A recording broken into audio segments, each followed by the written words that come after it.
Hello students, welcome to विनिकस online classes. आज हम लोग सेकंड बुक के चैप्टर 4, चैप्टर का नाम है parties and party system in India. इसके हम लोग इंपॉर्टेंट क्वेश्चंस एमसीक्यू यहाँ पे डिस्कस करेंगे। तो चलिए पहले स्टार्ट करते हैं एमसीक्यू से। The first general election in India was held in the year. आपका आंसर 1952 होगा। कई बच्चों के दिमाग में आ रहा होगा ये जो बेसिकली इलेक्शन है अक्टूबर 1951 से स्टार्ट होकर फरवरी 1952 तक चला था।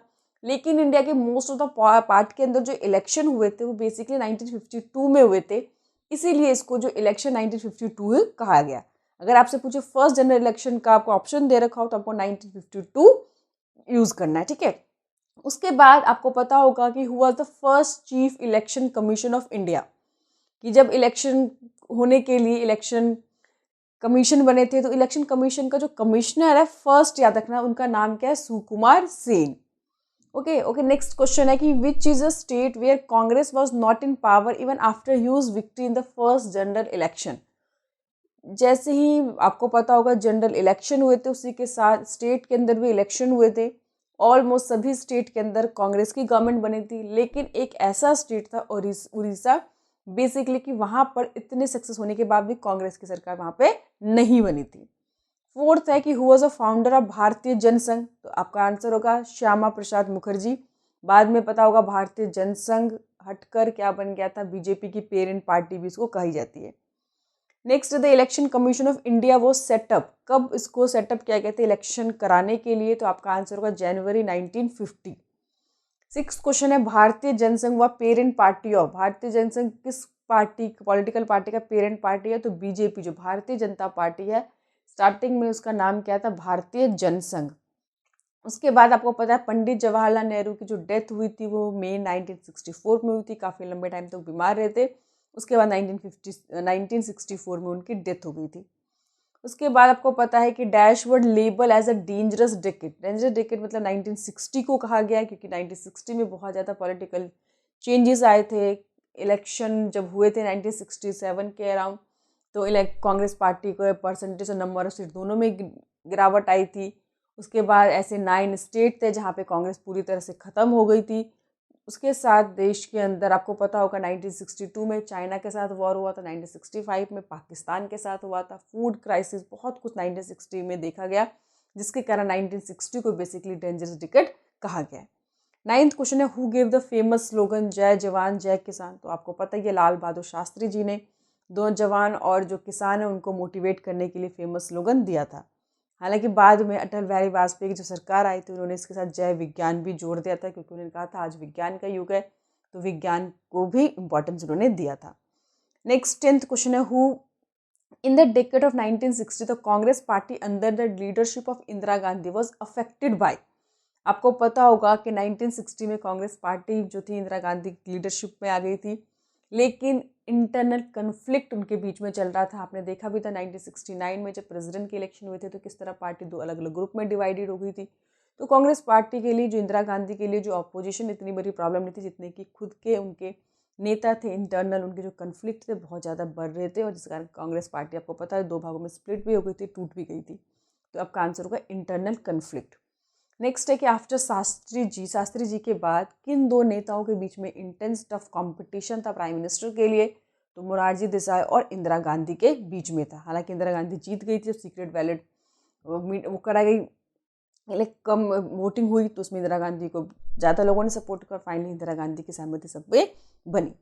नेक्स्ट है 12th की who give the strategy of non Congressism. 1967 में जितने भी अपोजिशन थे उनको नाम मनोहर लोहिया ने इकट्ठा किया और उन्होंने कहा कि अगर कांग्रेस जो है बेसिकली इसीलिए जीतती है कि हम लोग अलग अलग लड़ते, अगर सब हम मिलकर एक साथ लड़े तो इंदिरा गांधी पॉलिटिकल में न्यू है और देश में काफ़ी माहौल भी है कांग्रेस के अगेंस्ट है, इसका एडवांटेज हम सबको मिल सकता है। और इसीलिए उन्होंने कहा जितने भी नॉन कांग्रेस है सब आपस में एक साथ मिल जाओ। तो ये स्ट्रेटेजी किनकी देन है, नाम मनोहर लोहिया की। थर्ड क्वेश्चन है कि the first non Congress party had स्क्योर्ड a majority in the state. कौन सी ऐसी नॉन कांग्रेस पार्टी जिन्हें स्टेट के अंदर मेजोरिटी से सरकार बनी थी। आपको याद होगा 1967 में केवल एक ही ऐसा स्टेट था जहाँ पे कांग्रेस तो हार गई थी लेकिन किसी भी दूसरी पॉलिटिकल पार्टी को क्लियर मेजोरिटी नहीं मिली थी, यही एक ऐसा स्टेट था।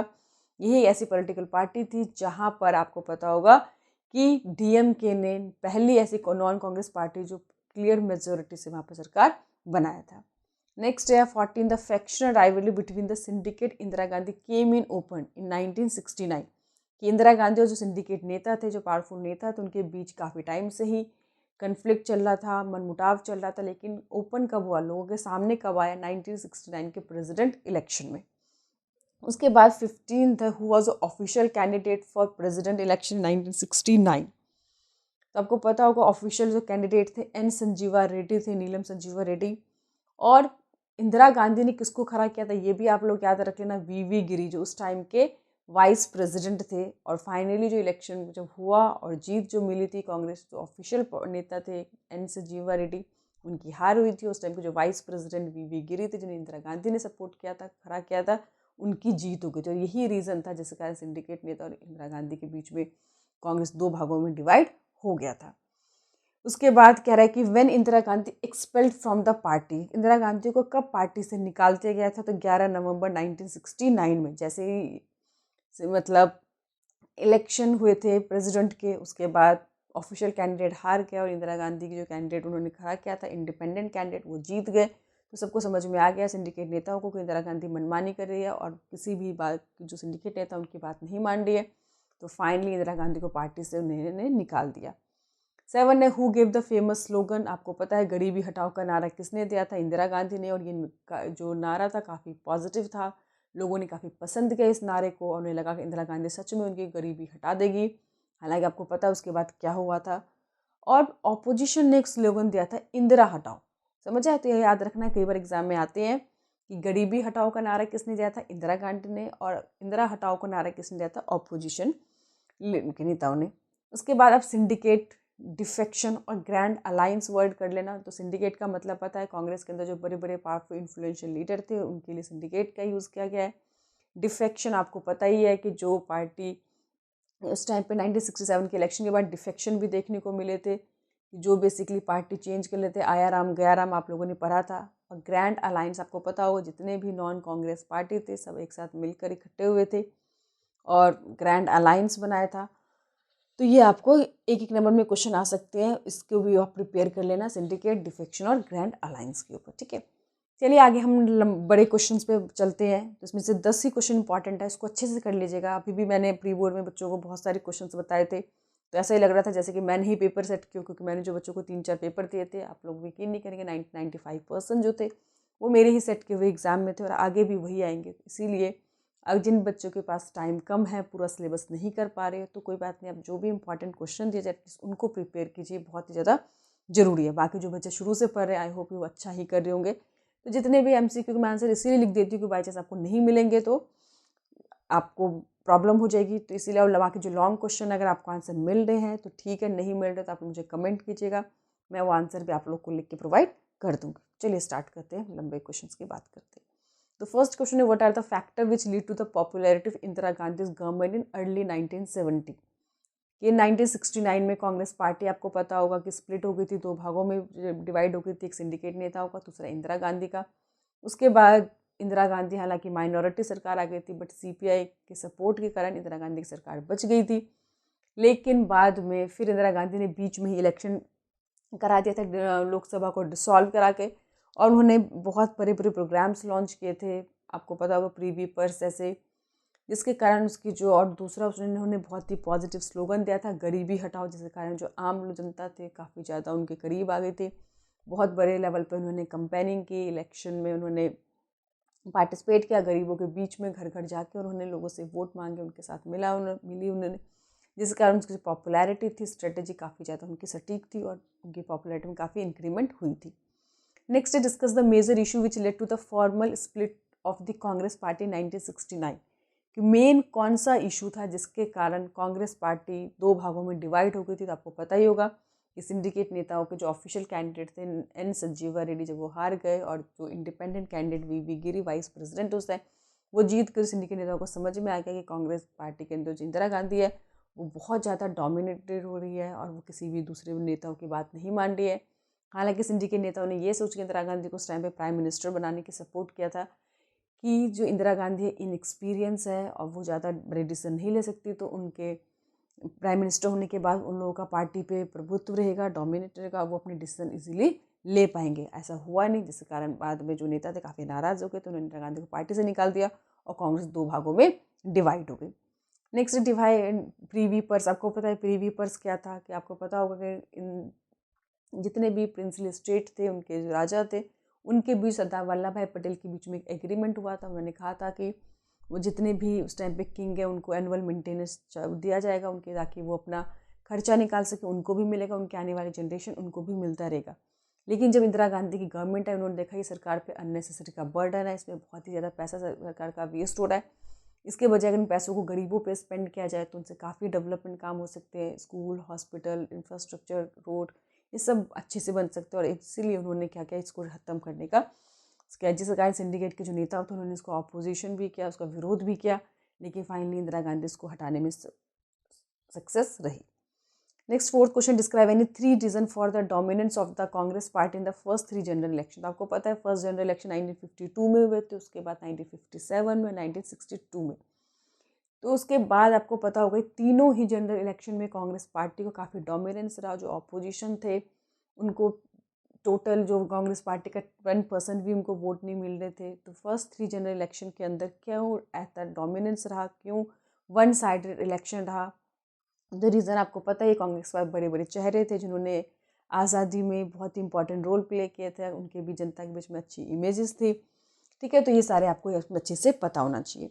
नेक्स्ट एक, explain any 4 problem before the general election of India for holding the first general election. जब हमने डिसाइड किया था इंडिया के अंदर कि फर्स्ट जनरल इलेक्शन होंगे, तो क्या देखा गया था, मेन क्या कौन सी प्रॉब्लम थी? पहली प्रॉब्लम आपने देखा कि इंडिया का साइज़ बहुत बड़ा था, वहाँ पॉपुलेशन बहुत ज़्यादा थी। ठीक है, इंडिया के पास नेक्स्ट क्या था, जो लोग थे बहुत ज़्यादा इलिटरेट थे, पढ़े लिखे नहीं थे। तीसरा, हमारे पास जो ट्रेंड स्टाफ थे उनकी बहुत कमी थी। तो ये सारी दिक्कत थे, ये आपको अच्छे से प्रिपेयर करना है, कई बार क्वेश्चन आए हुए। नेक्स्ट है कि why 1960s were called dangerous decade. तो हमने ऊपर भी बात की कि 1960 को डेंजरस डिकेड क्यों कहा गया, क्योंकि इस 10 सालों के अंदर आपको पता है 2 प्राइम मिनिस्टर हमारे देश के जो मेन थे, लाल बहादुर शास्त्री जी, नेहरू जिनकी डेथ हो गई थी। उसके बाद देश के अंदर फूड क्राइसिस हो गया था, 2 बार युद्ध हुआ था, एक बार चाइना के साथ, एक बार पाकिस्तान के साथ। चाइना के युद्ध में हम हार गए थे, हमारी इकॉनमी का बहुत बुरा हाल हो गया था, बहुत कुछ नया बहुत कुछ देखने को मिला था। 7th है, describe any 2 advantages disadvantage of coalition government in India. कि 2 अच्छाई और 2 बुराई आपको बताना कोलिशन गवर्नमेंट की। देखिए, अच्छाई तो ये होता है जब किसी भी सरकार को क्लियर मेजॉरिटी नहीं मिलती, मिलीजुली सरकार बनती है, उसे कोलिशन गवर्नमेंट कहते हैं। तो अच्छा ये होता है कि एक सरकार तानाशाह नहीं हो सकती, डिक्टेटरशिप नहीं हो सकती, जो भी डिसीजन लेती है सभी पार्टी से पूछ के उनके कंट्रीब्यूट सहमति से होती है। बुराई ये है कि कोलिशन गवर्नमेंट में अनस्टेबल गवर्नमेंट होती है। अगर कोई भी बड़े डिसीजन ले आए थे प्राइम मिनिस्टर के द्वारा, तो अगर दूसरी पार्टी सपोर्ट नहीं करती, उनको पसंद नहीं होती पॉलिसी, तो अपना समर्थन छीन लेते, और जिसके कारण मिड टर्म इलेक्शन, बार बार इलेक्शन देखने को मिलते। जितनी बार देश में इलेक्शन होता है, अननेसेसरी का देश के ऊपर बर्डन आता है, खर्चा आता है, और जिसके कारण आपको पता है कि फिर से इन्फ्लेशन जैसी प्रॉब्लम स्टार्ट हो जाती है। दूसरा, बार बार फ्रीक्वेंट इलेक्शन से देश में जो भी प्रोग्राम पॉलिसी है ठीक से इम्प्लीमेंट नहीं हो पाते। तो ये सारी जो दिक्कत है बेसिकली देखने को मिला। तो 2 अच्छाई भी कर लेना और 2 इसकी बुराई भी कर लेना। उसके बाद 2 पार्टी सिस्टम और मल्टी पार्टी सिस्टम में डिफरेंस है, ये मैंने आप लोगों को नोट्स में भी दिया हुआ है, आप लोग देख लीजिएगा। कोई दिक्कत हो तो आप मुझे बताते हैं, मैं आपको आंसर बता दूंगी। उसके बाद explain the role played by the syndicate in the Congress party. तो मैंने बताया सिंडिकेट बेसिकली क्या होते हैं, जो पावरफुल नेता होते उनका जो ग्रुप था उन्हें सिंडिकेट कहा गया कांग्रेस के अंदर, जिसमें बड़े बड़े नेता थे। तो इनका क्या इंपॉर्टेंट रोल था कांग्रेस पार्टी में, ये आपको बताना है। तो आपको पता होगा इंदिरा गांधी को मेन प्राइम मिनिस्टर बनाने में इन्हीं नेताओं का ही कंट्रीब्यूशन था, हाथ था। उन्होंने इसीलिए इंदिरा गांधी को ये सोच के प्राइम मिनिस्टर बनाया था कि इंदिरा गांधी इनएक्सपीरियंस है पॉलिटिकल, उन्हीं को ज़्यादा नॉलेज नहीं है, तो इंदिरा गांधी प्राइम मिनिस्टर रहेगी तो वो लोग अपनी प्लान पॉलिसी ईजिली मनवा सकते हैं। जबकि मोरारजी देसाई एक बहुत ही ज़्यादा एक्सपीरियंस नेता थे, तो मोरारजी देसाई को इसी सिंडिकेट नेताओं को ज़्यादा सपोर्ट नहीं मिला। तो इनका रोल क्या प्ले किया वो आपको बेसिकली यहाँ पर डिस्कस करें।